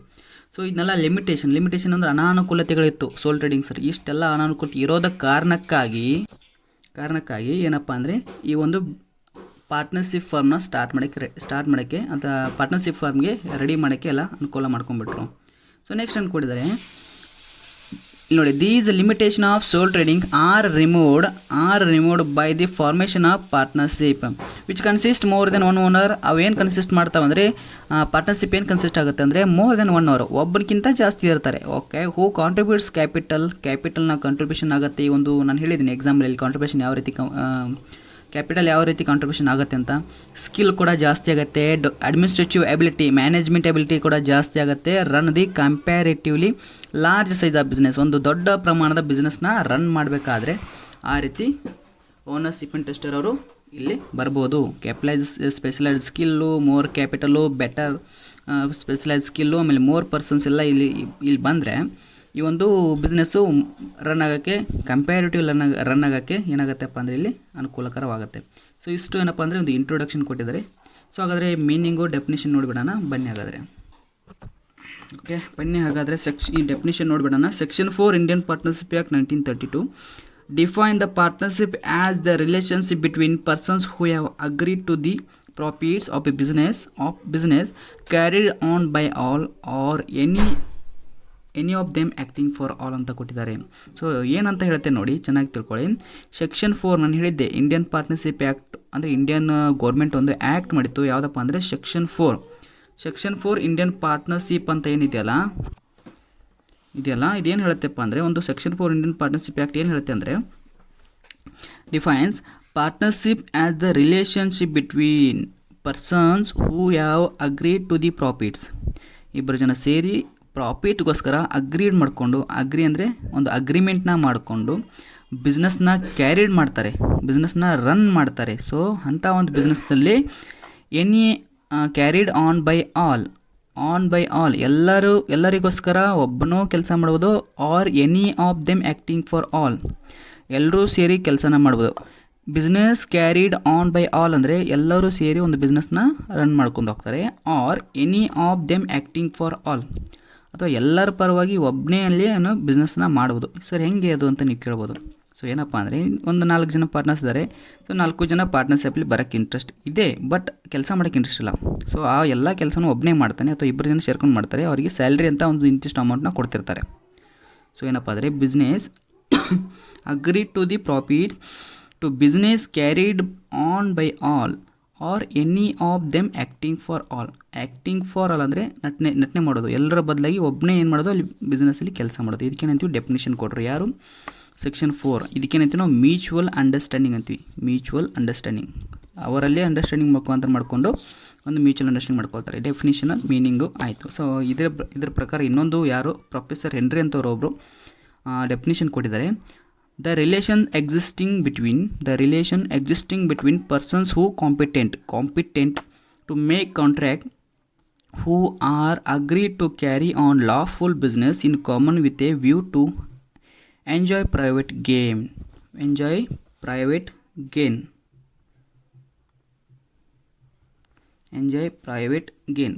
gainಗೋಸ್ಕರ ಏನು ಮಾಡ್ತಾರೆ, ಯಾರ್ಯಾರು ಪರ್ಸನ್ಸು ಕಾಂಪಿಟೆಂಟ್ ಆಗಿರ್ತಾರಲ್ಲ ಅವರೆಲ್ಲ ಸೇರಿಕೊಂಡು ಒಂದು ಕಾಂಟ್ರಾಕ್ಟ್ ಮಾಡ್ಕೋತಾರೆ. ಸೊ ಅಗ್ರೀಡ್ ಮಾಡ್ಕೊಂಡು ಕ್ಯಾರಿ ಆನ್ ಲಾಫುಲ್ ಬಿಸ್ನೆಸ್, ಒಂದು ಕಾನೂನುಬದ್ಧ ಸುವ್ಯವಸ್ಥಿತವಾದ ಒಂದು ಬಿಸ್ನೆಸ್ನ ನಡೆಸ್ಕೊಂಡು ಏನು ಮಾಡ್ತಾರಪ್ಪ ಅಂದರೆ ಒಂದು ಬಿಸ್ನೆಸ್ನ ನಡೆಸ್ಕೊತ ಹೋಗ್ತಾರೆ. ಈ ರೀತಿ ಒಂದು ಡೆಫಿನೇಷನ್ ಕೊಟ್ಟಿದ್ದಾರೆ. ಮೀನಿಂಗ್ ಕೇಳಿದ್ರು ಇದನ್ನೇ ಬರೀರಿ, ಡೆಫಿನೇಷನ್ ಕೇಳಿದ್ರು ಇದನ್ನೇ ಬರೀರಿ. ಎಕ್ಸಾಮಲ್ಲಿ ಇದೇ ಇಂಪಾರ್ಟೆಂಟ್, ಇದನ್ನು ಬರೀರಿ. ಸೆಕ್ಷನ್ 4 ಇಂಡಿಯನ್ ಪಾರ್ಟ್ನರ್ಶಿಪ್ ಆ್ಯಕ್ಟ್ ಪ್ರಕಾರನೇ ಡೆಫಿನೇಷನ್ ಎಕ್ಸಾಮಲ್ಲಿ ಕೇಳ್ತಾರೆ. So it is a important, very important, because ಎಕ್ಸಾಮಲ್ಲಿ ಇದು ಭಾಳ ಇಂಪಾರ್ಟೆಂಟ್ ಇದೆ. ಸೊ ಅದಕ್ಕಾಗಿ ಹೇಳ್ತಿದ್ದೀನಿ, ಚೆನ್ನಾಗಿ ಇದನ್ನು ಓದ್ಕೊಳ್ಳಿ. So 2 marks question. ಹಾಗಾದರೆ ಬನ್ನಿ ನೆಕ್ಸ್ಟ್ ಹೋಗೋಣ. ನೆಕ್ಸ್ಟ್ ಹೋಗ್ತಾ ಇದ್ದೀನಿ ಪಾರ್ಟ್ನರ್ಶಿಪ್, ಫ್ಯೂಚರ್ಸ್ ಆಫ್ ಪಾರ್ಟ್ನರ್ಶಿಪ್ ಬಗ್ಗೆ ನಿಮ್ಗೆ ಹೇಳ್ಕೊಡ್ತಾ ಇದ್ದೀನಿ. ಸೊ ಒಂದು ಇಂಪಾರ್ಟೆಂಟ್ ಇದೆ, ನೆನಪಿರಲಿ. ಓಕೆ, ಫೀಚರ್ಸ್ ನೋಡ್ಬಿಡೋಣ. ಹಾಗಾದರೆ ಫೀಚರ್ಸ್, ಪಾರ್ಟ್ನರ್ಶಿಪ್ಪಲ್ಲಿ ಏನು ಫೀಚರ್ಸ್ ಇರುತ್ತೆ ಅದನ್ನು ಫಸ್ಟ್ ನೋಡ್ಕೊಂಬಿಡೋಣ. First number 1, 2 or more person. ಏನಪ್ಪ ನಂಬರ್ 1, 2 or more ಪರ್ಸನ್. ಈ ಒಂದು ಫೀಚರ್ಸ್ ಏನಪ್ಪ ಅಂದರೆ ಪಾರ್ಟ್ನರ್ಶಿಪ್ ಮಾಡಬೇಕಾದ್ರೆ 2 ಜನ ಮಿನಿಮಮ್ ಬೇಕೇ ಬೇಕು, ಅಂದಾಗ ಮಾತ್ರ ಅದನ್ನು ಪಾರ್ಟ್ನರ್ಶಿಪ್ ಅಂತೀವಿ. ಆಮೇಲೆ ಮಿನಿಮಮ್ 2 ಇರುತ್ತೆ, ಮ್ಯಾಕ್ಸಿಮಮ್ಮು ಬ್ಯಾಂಕಿಂಗ್ ಸೆಕ್ಷನಲ್ಲಿ 10, ಆಮೇಲೆ ಅದರ್ ಸೆಕ್ಷನಲ್ಲಿ 50. ಇದು ನಿಮ್ಗೆ ಗೊತ್ತಿರಲಿ. ಬ್ಯಾಂಕಿಂಗ್ ಸೆಕ್ಷನಲ್ಲಿ 10 ಮತ್ತು ಅದರ್ ಅಲ್ಲಿ 50. ಇದು ಯಾವ ರೀತಿಯಪ್ಪ ಅಂದರೆ ಯಾವಾಗ ಬಂತಂದರೆ ಇದು 2013 ಕಂಪ್ನೀಸ್ ಆ್ಯಕ್ಟ್ ಪ್ರಕಾರ, 2013 ಕಂಪ್ನೀಸ್ ಆ್ಯಕ್ಟ್ ಪ್ರಕಾರ ಇದನ್ನ ಒಂದು ಇಂಟ್ರೊಡ್ಯೂಸ್ ಮಾಡಿದರು. ಸೊ ನೆಕ್ಸ್ಟ್ ಗೊತ್ತಲೇ ಅಗ್ರಿಮೆಂಟ್. ಯಾವಾಗ ನಾವು ಪಾರ್ಟ್ನರ್ಶಿಪ್ ಸ್ಟಾರ್ಟ್ ಮಾಡ್ತೀವಲ್ಲ ಒಂದು ಅಗ್ರಿಮೆಂಟ್ ಮಾಡಲೇಬೇಕು. ಅಗ್ರಿಮೆಂಟ್ ಯಾವುದಿರುತ್ತಪ್ಪ ಅಂದರೆ ಪಾರ್ಟ್ನರ್ಶಿಪ್ ಡೀಡ್ ಅಂತೀವಿ, ಥಿಯರಿಲಿ ಹೇಳಿಕೊಟ್ಟಿದ್ದೀನಿ. ಸೊ ನೆಕ್ಸ್ಟ್ ಬರುತ್ತೆ ಲಾಫುಲ್ ಬಿಸ್ನೆಸ್. ಇದು ಒಂದು ಪಕ್ಕಾ ಕಾನೂನು ವ್ಯವಸ್ಥೆಯಲ್ಲಿರುವಂಥ ಒಂದು ಪಾರ್ಟ್ನರ್ಶಿಪ್ ಆಗಿರುತ್ತೆ. ಕಾನೂನಿನಿಂದ ಮಾತ್ರ ಇದನ್ನು ಸ್ಟಾರ್ಟ್ ಮಾಡಬೇಕಾಗತ್ತೆ. ಯಾವುದೇ ರೀತಿಯ ಬಾಹಿರ ಅಂತಾರಲ್ಲ, ಅಥವಾ ಕಾನೂನು ಬಾಹಿರವಾಗಿ ಈ ಒಂದು ಬಿಸ್ನೆಸ್ನ ಸ್ಟಾರ್ಟ್ ಮಾಡೋಕ್ಕೆ ಬರಲ್ಲ. Partnership is a lawful business. Okay, number 4 sharing of profit. ಬಂದಂಥ ಅಮೌಂಟನ್ನು ಎಲ್ಲ ಪಾರ್ಟ್ನರ್ಸ್ ಮಧ್ಯೆ ಶೇರನ್ನು ಮಾಡಬೇಕು. ಶೇರಿಂಗ್ ಪ್ರಾಫಿಟ್ ಆಗಲಿ ಲಾಸ್ ಆಗಲಿ ಶೇರ್ಗಳು ಮಾಡಬೇಕು. Next mutual agency. ಇಲ್ಲಿ ಅಂಡರ್ಸ್ಟ್ಯಾಂಡಿಂಗ್ ಇರಬೇಕು. ಯಾರು ಜಾಸ್ತಿ ಮಾಡ್ತಾರೆ ಅಂದರೆ ಯಾರು ಕೆಲಸನ ಜಾಸ್ತಿ ಮಾಡಿದರೆ ಕೆಲಸ ಕಡಿಮೆ ಮಾಡ್ತಾರೆ ಅಂತ ಇರಬಾರ್ದು. ಮ್ಯೂಚುವಲ್ ಅಂಡರ್ಸ್ಟ್ಯಾಂಡಿಂಗ್ ಇರಬೇಕು. ಏನೇ ಆಗಲಿ ಹೊಂದಾಣಿಕೆ ಇರಬೇಕು ಅಂತ ಹೇಳ್ತಾರೆ, ಮ್ಯೂಚುವಲ್ ಅಂಡರ್ಸ್ಟ್ಯಾಂಡಿಂಗ್. ಅನ್ಲಿಮಿಟೆಡ್ ಲ್ಯಾಬಿಲಿಟಿ ಏನಿರುತ್ತೆಪ್ಪ ಅಂದರೆ ಅನ್ಲಿಮಿಟೆಡ್, ಸಾಲ ಜಾಸ್ತಿ ಸಿಗ್ತಾ ಇರುತ್ತೆ. ಯಾಕಂದರೆ 5-6 ಜನ ಪಾರ್ಟ್ನರ್ಶಿಪ್ಪು ಒಂದು ಬಿಸ್ನೆಸ್ ನಡೆಸೋದ್ರಿಂದ ಎಲ್ಲರ ಹತ್ರನೂ ಸಾಲ ಸಿಗುತ್ತೆ, ಪ್ರತಿಯೊಬ್ಬರಿಂದನೂ ಸಾಲ ಸಿಗುತ್ತೆ. ಸೊ ಅದಕ್ಕಾಗಿ ಅನ್ಲಿಮಿಟೆಡ್ ಲ್ಯಾಬಿಲಿಟಿ. ಇದು ಏನಪ್ಪ ಅಂದರೆ ನಮ್ಮದು ಫ್ಯೂಚರ್ಸ್ ಆಫ್ ಪಾರ್ಟ್ನರ್ಶಿಪ್ ಫರ್ಮ್. ಹಾಗಾದರೆ ನೆಕ್ಸ್ಟ್ ಬನ್ನಿ ನೋಡೋಣ, ನೆಕ್ಸ್ಟ್ ಯಾವುದಿರುತ್ತೆ ಅಂದರೆ ನೆಕ್ಸ್ಟ್ ಹೋಗೋಣ. ಸೊ ನೆಕ್ಸ್ಟ್ ಬಂದುಬಿಟ್ಟು ಪಾರ್ಟ್ನರ್ಶಿಪ್ ಡೀಡ್ ಅಂದರೆ ಏನು ಅದನ್ನು ತಿಳ್ಕೊಂಬಿಡೋಣ. ಪಾರ್ಟ್ನರ್ಶಿಪ್ ಡೀಡ್ ಅಂದರೆ ಒಂದು ಪಾಲುದಾರಿಕ ಕರಾರು ಪತ್ರ ಅಂತಾರೆ. ಪಾಲುದಾರಿಕೆಯ ಕರಾರು ಪತ್ರ, partnership. When the partnership agreement is written signed by all the partners is duly stamped according to the stamp act is called partnership deed. When the partnership agreement is written and signed, ಯಾವಾಗ partnership agreement written ಆಗುತ್ತೆ ಬರೀತಾರೆ, and signed by all partners, ಎಲ್ಲ partners ಅದರ ಮೇಲೆ sign ಮಾಡಬೇಕು. And it is duly stamped according to stamp act is called partnership deed. So according to stamp act ಪ್ರಕಾರ ಒಂದು ಹಾಳೆಯ ಮೇಲೆ ಎಲ್ಲ ಒಂದು ಪಾರ್ಟ್ನರ್ಸು ಸೈನ್ ಮಾಡಿ ಸ್ಟ್ಯಾಂಪ್ ಆ್ಯಕ್ಟ್ ಪ್ರಕಾರ ಸ್ಟ್ಯಾಂಪನ್ನ ಅದ್ರ ಮೇಲೆ ಹಾಕಿಬಿಟ್ಟು ರೆಡಿ ಮಾಡಿದರೆ ಅದನ್ನೇ ಪಾರ್ಟ್ನರ್ಶಿಪ್ ಡೀಡ್ ಅಂತೀವಿ. ಹಾಗಾದರೆ ಪಾರ್ಟ್ನರ್ಶಿಪ್ ಡೀಡಲ್ಲಿ ಏನಿರುತ್ತೆ? ಇದು 2 ಮಾರ್ಕ್ಸಿನ ಕ್ವಶನ್, ನೆನಪಿರಲಿ. ಇದು 2 ಮಾರ್ಕ್ಸಿನ ಕ್ವಶನ್, ಇಂಪಾರ್ಟೆಂಟ್. ಪ್ರತಿ ಸರಿ ಕೇಳಿದರೆ 2 ಮಾರ್ಕ್ಸ್. ಆಮೇಲೆ ಇದನ್ನು ಕೂಡ ಕೇಳಿದರೆ 2 ಮಾರ್ಕ್ಸ್ ಇಂಪಾರ್ಟೆಂಟ್. ಹಾಗಾದರೆ ಬನ್ನಿ, ಪಾರ್ಟ್ನರ್ಶಿಪ್ ಡೀಡಲ್ಲಿ ಏನೇನಿರುತ್ತೆ, ಏನೇನು ನಾವು ಅದರಲ್ಲಿ ನಮ್ಮ ಇನ್ಫಾರ್ಮೇಷನ್ನ ಕೊಡ್ತೀವಿ. ಪಾರ್ಟ್ನರ್ಶಿಪ್ ಡೀಡಲ್ಲಿ ಏನೇನು ಇನ್ಫಾರ್ಮೇಷನ್ ಕೊಡ್ತೀವಿ? ನೇಮ್ ಆಫ್ ದಿ ಫರ್ಮ್, ಕಂಪ್ನಿಯ ನೇಮ್ ಕೊಡಬೇಕು ಡೀಡಲ್ಲಿ. Name of the address and partners, name of address of the partners, name of address of the ಪಾರ್ಟ್ನರ್ಸ್ಗಳ ಅಡ್ರೆಸ್ನ ಕೊಡಬೇಕು. ನೇಚರ್ ಆಫ್ ಬಿಸ್ನೆಸ್ ಅಂದರೆ ಈ ಒಂದು ಬಿಸ್ನೆಸ್ ಯಾವ ಥರ ಇದೆ, ಯಾವ ಒಂದು ನೇಚರ್ ಮೇಲಿದೆ, ಅಂದರೆ ನೇಚರ್ ಅದರ ಒಂದು ಬ್ಯಾಕ್ಗ್ರೌಂಡ್ ಯಾವ ಥರ ಇದೆ, ಬಿಸ್ನೆಸ್ ಬಗ್ಗೆ ಎಲ್ಲನೂ ಡೀಟೇಲ್ಸ್ ಕೊಡಬೇಕು. ಪ್ರಿನ್ಸಿಪಲ್ ಪ್ಲೇಸ್ ಆಫ್ ಬಿಸ್ನೆಸ್, ಯಾವ ಒಂದು ಪ್ಲೇಸಲ್ಲಿ ಆ ಒಂದು ಬಿಸ್ನೆಸ್ನ ಸ್ಟಾರ್ಟ್ ಮಾಡಿದ್ದಾರೆ ಅದನ್ನ ಕೊಡಬೇಕು. The date of commencement of partnership, ಯಾವ ಡೇಟಿಗೆ ಪಾರ್ಟ್ನರ್ಶಿಪ್ನ ಸ್ಟಾರ್ಟ್ ಮಾಡಿದ್ರಿ ಅಂತ ಅದನ್ನು ಕೂಡ ಕೊಡಬೇಕು. The duration of partnership, duration ಅಂದರೆ ಎಷ್ಟು ವರ್ಷದ ತನಕ ನಾವು ಈ ಪಾರ್ಟ್ನರ್ಶಿಪ್ನ ನಡೆಸ್ಕೊಳ್ತಾ ಹೋಗ್ತೀವಿ, ಈಗ ಫಾರ್ ಎಕ್ಸಾಂಪಲ್ 2010ರಲ್ಲಿ ಒಂದು ಪಾರ್ಟ್ನರ್ಶಿಪ್ ಫಾರ್ಮ್ ಸ್ಟಾರ್ಟ್ ಮಾಡಿದ್ವಿ ಅಂದರೆ ಅಲ್ಲಿ ಒಂದು ಅಗ್ರಿಮೆಂಟ್ ಮಾಡಬೇಕಾಗತ್ತೆ. ಸೊ ನಾವೇನು ಮಾಡ್ತೇವೆ 2020ರಲ್ಲಿ ನಮ್ಮ ಪಾರ್ಟ್ನರ್ಶಿಪ್ ಫಾರ್ಮ್ನ ನಾವು ಕ್ಲೋಸ್ ಮಾಡ್ತೀವಿ ಅಂತ ಒಂದು ಅಗ್ರಿಮೆಂಟ್ಲಿ ಬರಿತೀರಿ. ಅಥವಾ ಅನ್ಲಿಮಿಟೆಡ್ ಅಂತಲೂ ಇರ್ಬೋದು, ನೋ ಅದೇನೋ ಅಂತಾರಲ್ಲ ಅದಕ್ಕೆ ಇನ್ಫಿನಿಟಿನೂ ಅಂತಾರೆ, ಇನ್ಫಿನಿಟಿಯಾಗಿನೂ ಕೊಡ್ಬೋದು. ಸೊ ನೆಕ್ಸ್ಟ್ ಹೋಗೋಣ ಹಾಗಾದರೆ. The amount of capital to be contributed ಅಂತಿದೆ. ಎಷ್ಟು ಅಮೌಂಟ್ನ ಕ್ಯಾಪಿಟಲ್ನ ಇನ್ವೆಸ್ಟ್ ಮಾಡಿದ್ದಾರೆ ಅದನ್ನು ಕೂಡ ಕೊಡಬೇಕಾಗತ್ತೆ. ದ ಅಮೌಂಟ್ ಆಫ್ ವಿತ್ಡ್ರಾವಲ್, ಎಷ್ಟು ಜನ ಕ್ಯಾಪಿಟಲ್ನ ವಿತ್ಡ್ರಾ ಮಾಡ್ಕೋಬೋದು ಅಂತ ಅದನ್ನು ಕೂಡ ಕೊಡಬೇಕಾಗತ್ತೆ. Profit and loss of sharing ರೇಷಿಯೋನ ಇಲ್ಲಿ ಇಂಪಾರ್ಟೆಂಟು. ಪ್ರತಿ ವರ್ಷ ಶೇರಿಂಗ್ ರೇಷಿಯೋ ಚೇಂಜ್ ಆಗ್ತಾ ಇರುತ್ತೆ ಅಥವಾ ಸೇಮು ಕೂಡ ಇರ್ಬೋದು. ಶೇರಿಂಗ್ ರೇಷಿಯೋನ ಇಲ್ಲಿ ಎಷ್ಟಿರುತ್ತೆ ಅಂತ ಅಲ್ಲಿ ಮೊದಲೇ ಹಂಚಿಕೆ ಮಾಡಬೇಕು. Rate of interest on partners capital, so rate of interest ಕೂಡ ಕೊಡಬೇಕು. ಎಷ್ಟು ರೇಟ್ ಆಫ್ ಇಂಟ್ರೆಸ್ಟ್ನ ಕ್ಯಾಪಿಟಲ್ ಮೇಲೆ ಕೊಡಬೇಕು ಅದನ್ನು ಕೂಡ ಇಲ್ಲಿ ಏನು ಮಾಡಬೇಕಪ್ಪ ಅಂದರೆ ಇಲ್ಲಿ ಮೆನ್ಷನ್ ಮಾಡಿರಬೇಕು. ಇನ್ನೂ ಕೂಡ ಇದ್ದಾವೆ, ಇನ್ನೂ 16 ಇದ್ದಾವೆ, ಟೋಟಲ್ 16 ಪಾರ್ಟ್ನರ್ಶಿಪ್ ಡೀಡ್ಸ್ ಇದ್ದಾವೆ. ಎಕ್ಸಾಂಪಲ್ಲಿ 2 ಕೇಳ್ತಾರೆ. ಎಕ್ಸಾಮಲ್ಲಿ ಕಂಟೆಂಟ್ಸ್ ಆಫ್ ಪಾರ್ಟ್ನರ್ಶಿಪ್ ಡೀಡ್ ಅಂತ ಕೇಳಿದರೆ 2 ಬರೀರಿ. Name of the firm, name and name and address of the partners ಅಂತ ಬರೆದ್ಬಿಡಿ ಸಾಕು. ನೇಚರ್ ಆಫ್ ಬಿಸ್ನೆಸ್ ಅಂತ ಬರಿಬೋದು ಅಥವಾ principal place of the business ಅಂತ ಬರೀಬೋದು. ಒಂದು 4ನ ನೀವು ನೆನಪಿಟ್ಕೊಂಡ್ರೆ ಸಾಕು. ಎಕ್ಸಾಮ್ಗೆ 2 ಕೇಳ್ತಾರೆ, 2ನ ಬರೀರಿ. ಓಕೆ, ಗೊತ್ತಾಯ್ತಲ್ಲ. ಇದು ಏನಪ್ಪ ಅಂದರೆ ಇಷ್ಟು ನಮ್ಮದು ಥಿಯರಿ ಕಾನ್ಸೆಪ್ಟ್ನ ನಾನು ಇವಾಗ ಕ್ಲಿಯರ್ ಮಾಡಿಕೊಟ್ಟಿದ್ದೀನಿ. ಇನ್ನು ನೆಕ್ಸ್ಟ್ ವೀಡಿಯೋದಲ್ಲಿ ಏನು ಮಾಡ್ತೀನಪ್ಪ ಅಂದರೆ ನಿಮಗೆ ನೆಕ್ಸ್ಟ್ ವೀಡಿಯೋದಲ್ಲಿ ಏನು ಕೊಡ್ತೀನಪ್ಪ ಅಂದರೆ ಪ್ರಾಕ್ಟಿಕಲ್ ಕಾನ್ಸೆಪ್ಟ್ ಯಾವ ರೀತಿ ನಾವು ಅಡ್ಜಸ್ಟ್ಮೆಂಟ್ನ ನೋಡ್ತೀವಿ ಮತ್ತು ಯಾವ ರೀತಿ ನಾವು ಪ್ರಾಕ್ಟಿಕಲ್ನ ಬಿಡಿಸ್ತೀವಿ. ಅಲ್ಲಿ ನಾನು ಹೇಳಿದ್ದೀನಿ ಪ್ರಾಕ್ಟಿಕಲ್ ಬಿಡಿಸ್ಬೇಕಾದ್ರೆ 2 ಇಂಪಾರ್ಟೆಂಟ್ ಬರುತ್ತೆ ಅಂತ ಹೇಳಿದ್ದೀನಿ. ಒಂದು ಡ್ರಾಯಿಂಗ್ಸು, ಇನ್ನೊಂದು profit and loss appropriation account. ಈ 2 ಇಂಪಾರ್ಟೆಂಟು ಎಕ್ಸಾಮ್ಗೆ 2ರಲ್ಲಿ 1 ಕೇಳ್ತಾರೆ. ಸೊ ನಿಮ್ಗೆ ಗೊತ್ತಿರಲಿ ಅದಕ್ಕೆ ಹೇಳ್ತಿದ್ದೀನಿ. ಸೊ ಚೆನ್ನಾಗಿ ಓದ್ಕೊಳ್ಳಿ. ಥಿಯರಿಯಲ್ಲಿ ಬರೀ ಎಷ್ಟು ಮಾರ್ಕ್ಸ್ ಬರುತ್ತೆಪ್ಪ ಅಂದರೆ 3 ಮಾರ್ಕ್ಸ್. ನಾನು ಎಷ್ಟು ಹೇಳಿದ್ನಲ್ಲ, ಎಷ್ಟು ಮಾರ್ಕ್ಸ್ ಬರುತ್ತೆ ಅಂದರೆ 3 ಮಾರ್ಕ್ಸ್.